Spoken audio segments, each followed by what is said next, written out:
দেখো বন্ধুরা, আজকে আমি করছি যে ইলিশ মাছটা আছে, ইলিশ মাছের তেলটা দিয়ে আজকে এই ইলিশ মাছের মাথাগুলো ভেজে রেখেছি, মাথা ভাজা দিয়ে দেবো।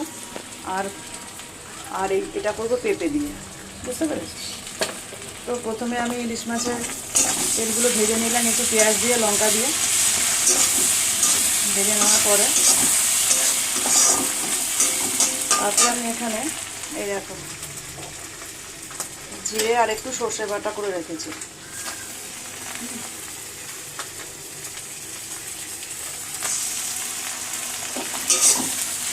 এই বাটাটা ভালো করে কষিয়ে নেব। এটা যখন একটুখানি ভাজা ভাজা হয়ে যাবে, তারপর তো হলুদ টলুদ দিয়ে দেবো। হলুদ দেওয়ার পরে আমি এই পেঁপেটা দিয়ে দিচ্ছি। এটা সেদ্ধ করা পেঁপে, হ্যাঁ, একটু প্রেশারে দুটো সিটি মেরে নিয়েছি, বুঝতে পেরেছি? নিয়ে দুটো কাঁচা লঙ্কা ফেলে দিই, এইভাবে নেড়ে এরপর হলুদ দেবো।